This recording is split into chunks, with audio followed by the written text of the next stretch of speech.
Bonsoir mon pays, merci d'être avec nous pour ce journal. Voici les titres de la rédaction. L'OFC, la Confédération de football de l'Océanie en difficulté. Le FIFA a annoncé la suspension temporaire de dotation promise à l'organisation après son audit. Une annonce qui est survenue le surlendemain de la démission de son président David Chung. Est-ce que cela remettra en cause les qualifications pour le mondial U19 féminin? Réponse dans ce journal. Le carnaval de Koumak, c'est demain, une manifestation pour petits et grands sur le thème super-héros et super méchants. Un rendez-vous auquel la famille Bloom ne manquerait pour rien au monde. Comment fabrique-t-elle ses costumes? Présentation par les enfants Bloom ce soir dans cette édition. Suite de notre feuilleton consacré à la quinzaine du hip-hop, nous sommes allés à la rencontre du chanteur, rappeur, compositeur Rasta Vince, une figure locale du rap qui a beaucoup contribué à l'essor de la discipline. Rencontre dans cette édition. Mais avant de développer ces titres, le dispensaire de Wegwa en service restreint. Seules les urgences seront possibles. Cette situation est due au cambriolage à répétition du logement du médecin en chef. Cette dernière a subi 3 cambriolages en 2 mois. La province Nord réitère son total soutien à l'ensemble de son personnel de santé provincial. Toujours en grève, TSOA réclame des explications de baisse de budget envisagées par la province Nord. Dans un communiqué, l'exécutif nordique déclare que 50% des montants des contrats de développement successifs ont été consacrés à la promotion de l'habitat aidé, soit 1 milliard sur le budget annuel de la province. Et toujours dans ce même communiqué, que les moyens octroyés en 2017 permettent à TSOA de maintenir son activité 2018 pour 90 logements. Et enfin, l'exécutif déclare, je cite toujours, qu'il ne peut être tenu responsable de la gestion de TSOA.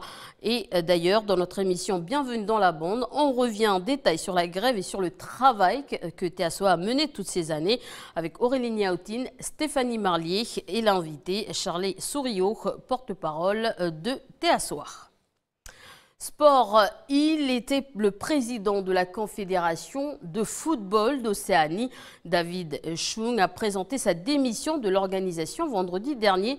Une décision motivée dans un premier temps pour des raisons personnelles qui a surpris.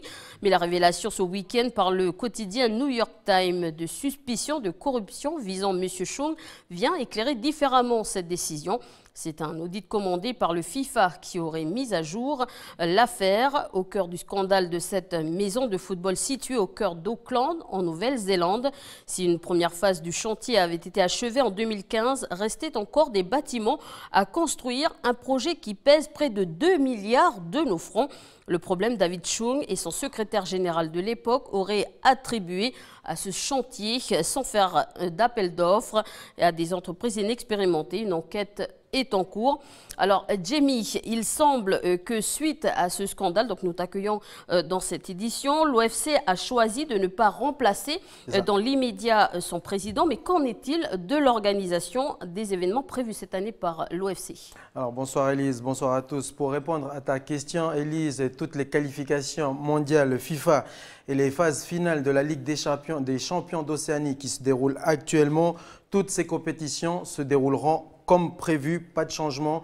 Toutes les affaires courantes des fédérations océaniennes ne seront pas remises en cause. Bonne nouvelle donc pour le pays. Voilà, on va y arriver. Bonne nouvelle pour le pays. Donc après une première participation à un mondial de la FIFA, c'était l'an dernier à l'occasion de la Coupe du Monde en Inde des moins de 17 ans qui s'est déroulée en octobre. C'est un horizon 2018 palpitant qui s'ouvre donc à nos sélections Kagou avec l'espoir de définitivement marquer un tournant dans l'évolution de nos équipes nationales. Donc 4 dates charnières à noter sont ainsi à noter donc dans nos calendriers pour 4 qualifications Coupe du Monde FIFA auxquels les Calédoniens et les Calédoniennes devront jouer leur va-tout. Ça commence en août, Élise.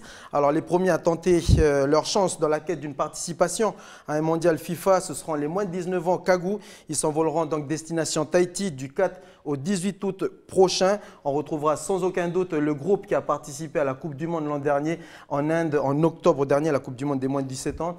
Le mois suivant, c'est-à-dire en septembre, les jeunes moins de 16 ans suivront le pas donc de leurs aînés, les pas de leurs aînés entraîner lors des éliminatoires océaniens de la catégorie. Cette fois-ci, ils se dérouleront ces phases finales du côté des îles Salomon du 8 au 22 septembre.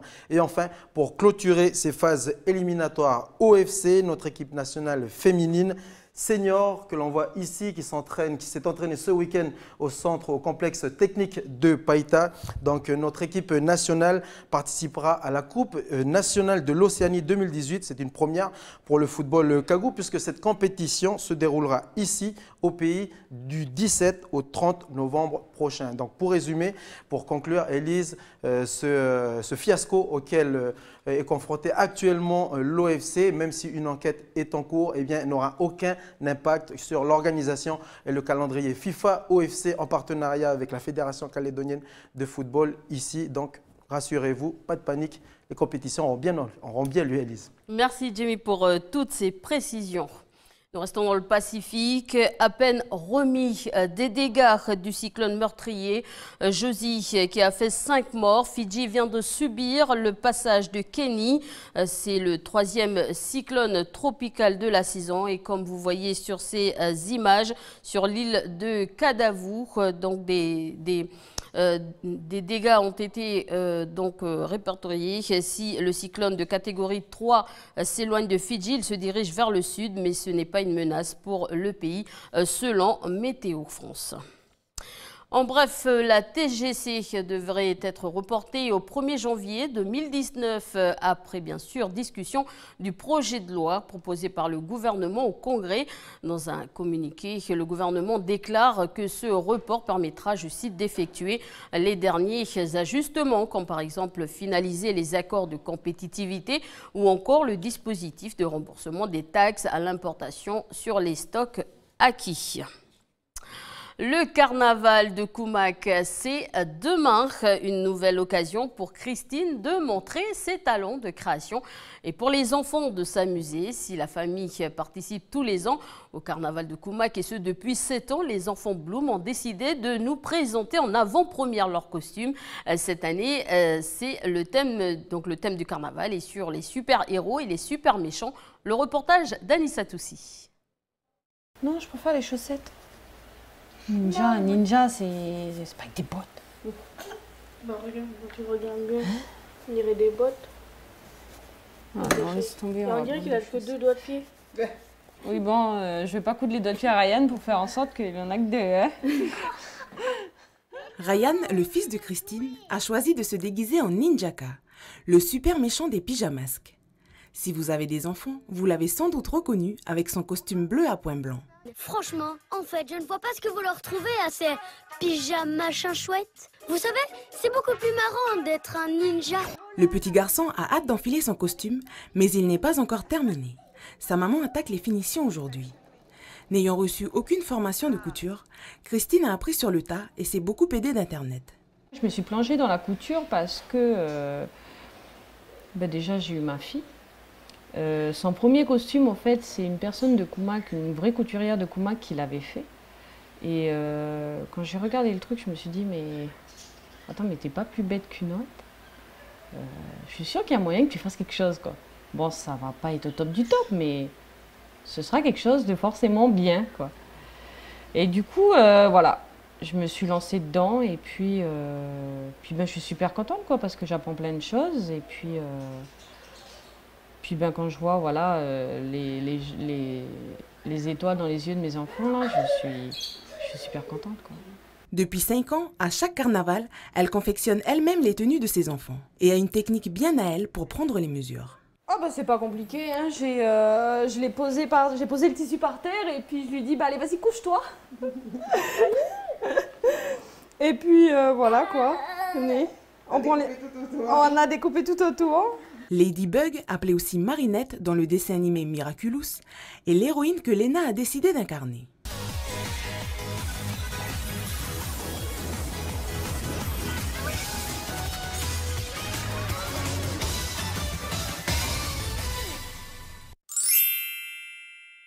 C'est toujours un réel plaisir pour cette maman qui n'hésite pas à relever le défi et redoubler de créativité pour confectionner les costumes de ses enfants et les accessoires assortis. Alors on réfléchit, comment je vais pouvoir faire les ronds, comment je vais... Est-ce qu'elle a de bonnes chaussures en fait pour que je puisse les customiser aussi Ah non, c'est compliqué, hein. Voilà, il faut faire le yo-yo de Ladybug aussi, là, parce que forcément, elle a un yo-yo, donc il faut faire le yo-yo. Donc voilà, ouais, c'est... Ça demande beaucoup de temps, en fait. Maman, elle appuie tout doucement. Ok. N'oublie pas de tourner, n'oublie pas de tourner. Voilà. Pour leur éducation, Christine trouve important d'impliquer ses enfants dans ce qu'elle fait.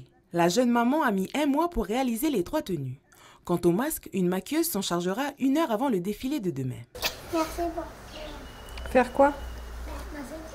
Ah bon? C'est pas merci de faire ton costume aussi? Je suis fière de toi. C'est vrai? Ça me fait plaisir. Voilà, et le carnaval se décline également dans le monde entier, morceau choisi par Stéphanie Marly. C'est l'un des carnavals le plus connu et le plus populaire au monde, sans oublier l'un des plus magiques qui a vocation de transgresser pendant 10 jours les codes sociaux. Vous l'aurez compris, je parle du carnaval de Venise avec ses masques emblématiques qui ont défilé cette année du 3 février au 13 février dans la cité des Doges. Depuis 1000 ans, ce carnaval attire chaque année de nombreux touristes du monde entier. Ça vous dirait une petite balade en gondole? Allons-y!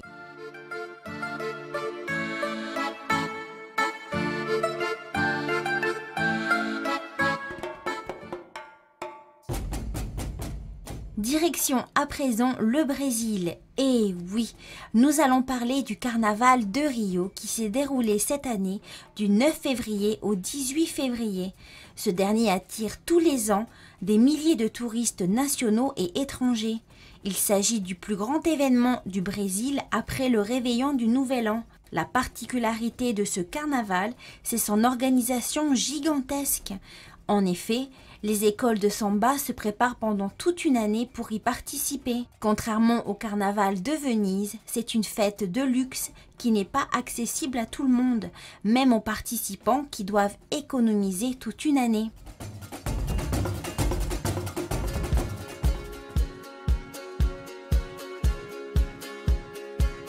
Mais au Brésil, il n'y a pas que les hommes qui peuvent défiler. En effet, depuis 15 ans à Copacabana, les chiens ont aussi le droit à leur carnaval qui débute quelques jours avant celui de Rio.